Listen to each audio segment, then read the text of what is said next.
Okay, so what we're going to do today is resolder a joint, a fitting that is right behind the odometer.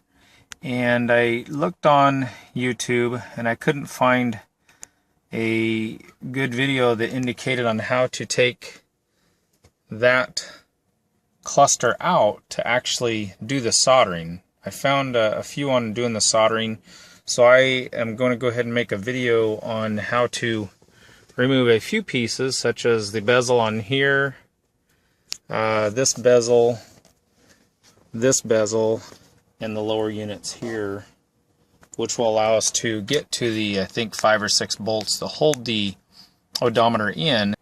And again, this is for if you are noticing or experiencing odometer occasionally working and then not working, the digital green display. As you'll notice here, all my lights are working except for my odometer, and that's because it's getting a poor connection. So we're going to resolder that connection. Here we go. Let's get started. First thing we want to do is go ahead and disconnect the negative side of the battery. On mine, it's a 13 millimeter open end that fits it. We'll remove it.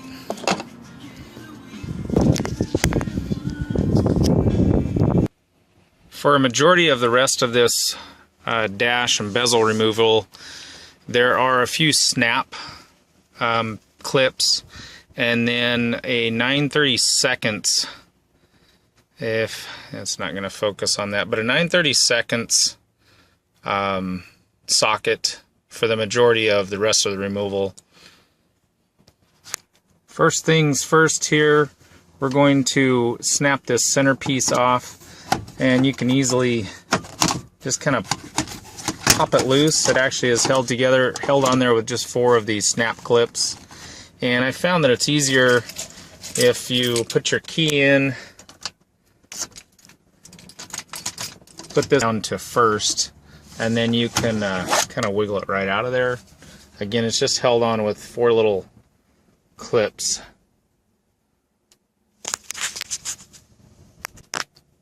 Keep your foot on the brake until you get your gear shifter back into park. Turn your key off. The other bezel you'll need to snap off is this one right here. You can get a hold of it if you just have a little bit of fingernails, and actually take it and release it and just set it down there to be out of your way. This will expose another screw here, here, here, here, and that's it on this one. Okay, over on this side, I have already pre-released this, but there's a small little indentation right here at the bottom here, and I actually got to be careful. Maybe put a towel or something with a screwdriver, depress it in there and kind of wiggle it forward.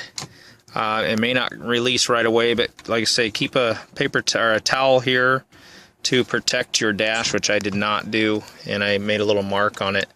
You should be able to wiggle it loose, pull it out, which will expose an additional screw there that you will need to remove. And you're going to need to, pull this out of the way. So on the side here, there's a small clip release. I'm sorry, it's on the back side. A little hard to do one-handed. So we'll go sideways here. Wiggle that and get it out of there. There's another clip on this one, which you'll want to depress, wiggle, and remove it as well. I'll just come back to it as soon as I get it released. Okay, I have it released, which will allow me to take this entire cluster off. We'll set it off out of the way. Okay, the next screw is located behind the fuse panel. Just pull and allow that to come off of there. Set it out of the way, and it reveals yet another screw here that we'll need to remove. Don't need to remove this one or this one. We're just going to kind of lower this, drop it out of the way so we can actually get to the main bezel. Okay, I believe we'll have about 18 screws that we need to remove. They are all the same size of head, same length, so you don't have to worry about getting them mixed up. We're going to have one here. We'll have the one right here, the one down here, the one at the very bottom here. Moving up, we have 1, 2, 3, 4, another 1, 2, 3, 4, 5 there.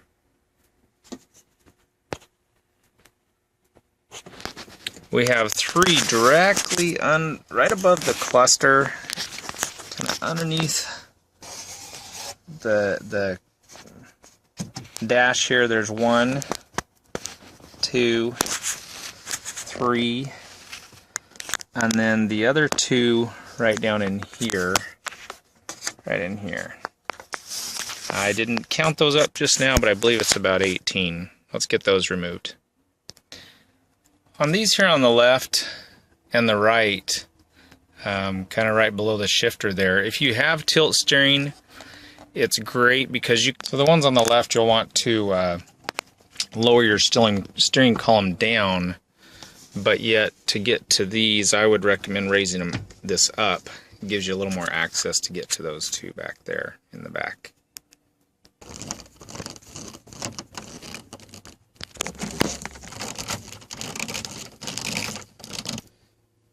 And I would suggest a magnetic tray if you have one, or if not, you can conveniently store them right there in the cup holder just to keep them all in one spot. We should be able to start pulling this down and out of the way. And you don't need to completely remove it, but you'll see it starting to come out over there on the side behind the rubber. Just kind of pull it down and out of the way. And over on this side, you may have to kind of wiggle it, give it a tug. They're held in with these little clips here on both sides, right here. Okay, and then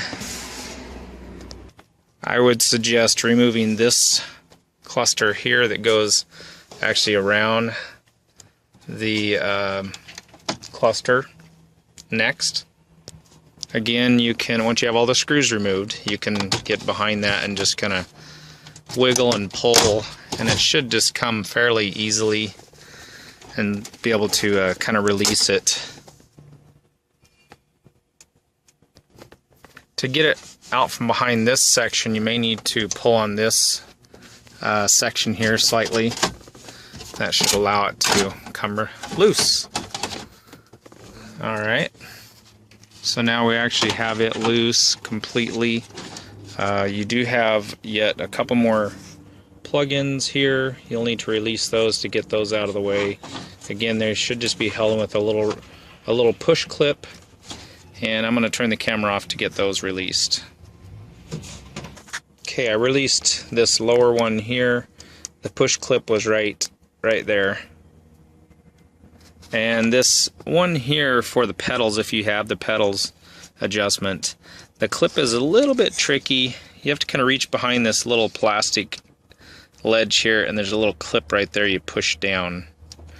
Once you push that down, it releases it, and then you can, and now it will pop right out, which leaves the entire bezel around your cluster loose. Allows you to remove it. You should be able to take your bezel that's around the cluster that you need off, to just be able to take it and kind of slide it and turn it just ever so slightly so you can get past the gear shift. And once you've gotten past that, it should just come right out.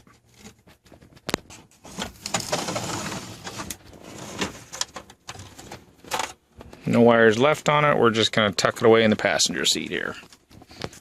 Once you have the bezel removed around your cluster, you will have 4 screws. 1, 2, 3 back in there, and 4 right up there. You can see them pretty well on the white background. Those are the 4 you need to remove.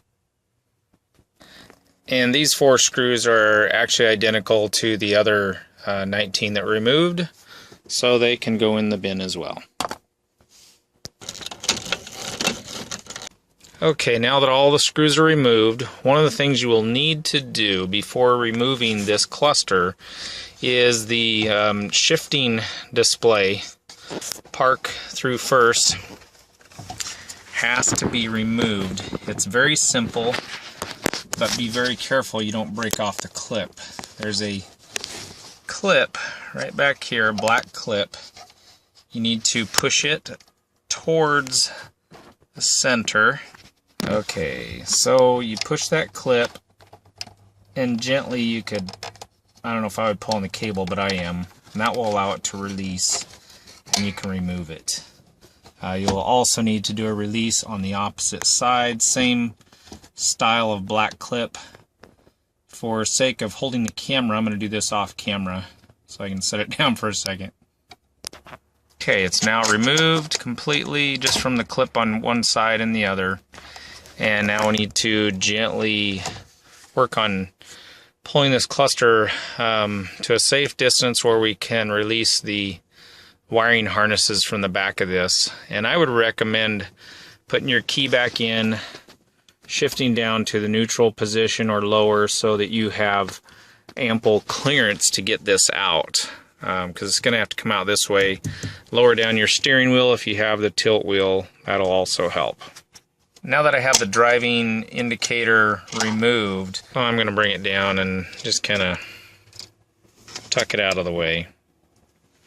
That'll give us a little more clearance here, full view, being able to work on the cluster. I'm just taking the cluster and just kind of wiggling it out and up.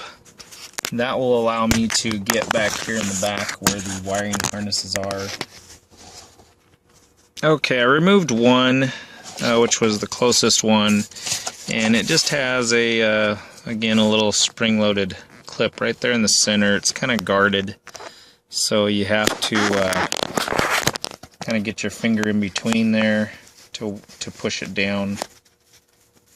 And once you do that, it should wiggle out nicely. And I'll see if I can record this last one. There's only two harnesses. See if I can reach back there and do it while on camera here. Same type of harness. I'm reaching in the center, pushing down on it, and just kind of gently wiggling back and forth, and it has been removed. So now we have it completely removed. We'll take this out.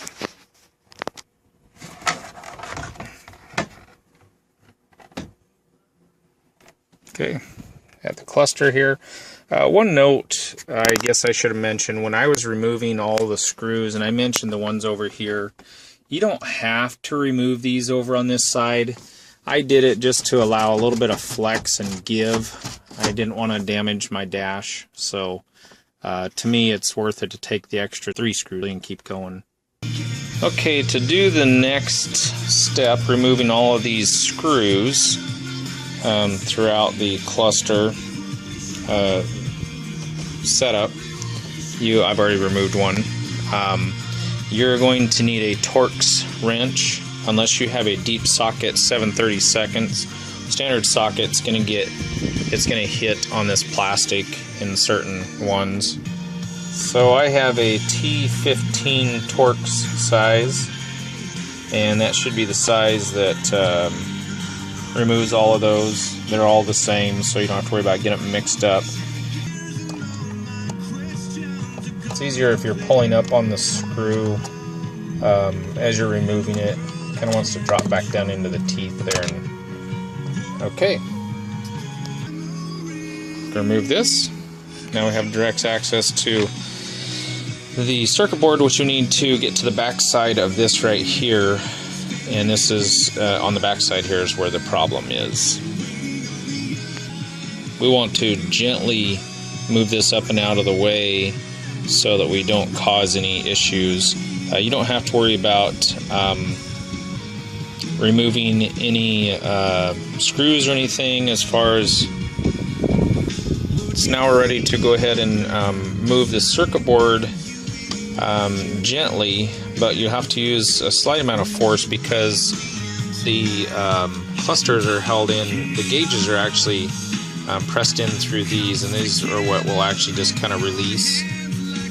There's several of them here that we'll have to be cautious of, but we'll have to pull those out away from those prongs. So I just started at one end, just gently and pulling up. Seems to be coming out very nicely. I think I'll start at this side and again kind of pull up slightly. Best off to do it with two hands. I'm doing it one for sake of the camera. And our problem is going to be right back here. Right at these connection points here. Okay, so I have turned it around and kind of propped it up on my wall in my garage, but I'm gonna solder this one right here. This seems to be the problem one. I'm gonna check the other ones, but apparently it gets a circular break in the solder around it. I'm going to check these other ones as well. What you want to do is just add a small amount of fine solder. This is like a .040 in size, and just use my fine tip soldering gun, and I'm going to solder that one. I'll check the others, maybe solder a couple more just to add a little bit more strength to them, and that should take care of the problem. First, when I was driving home, and I thought, God, what am I doing? You need to help me.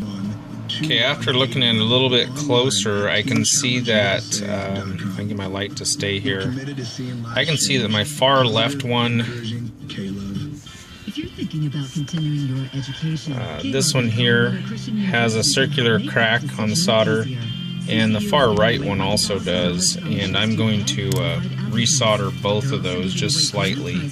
Okay, I'm hoping you can see this. I've brought my magnifying glass out, and right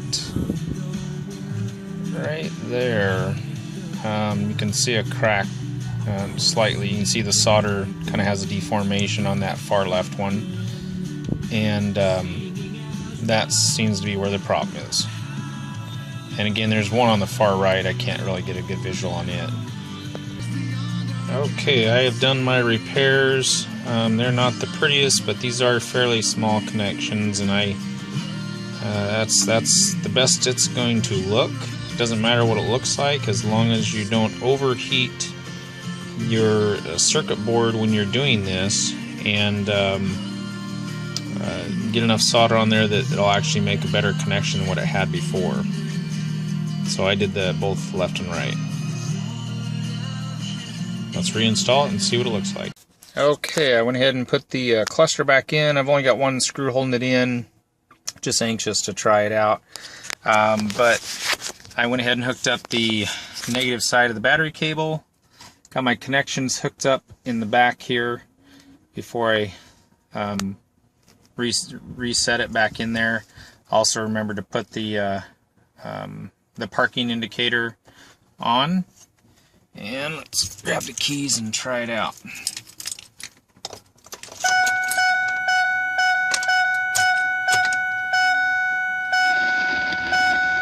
Excellent. We have display. Thanks for watching. Hope this helps you.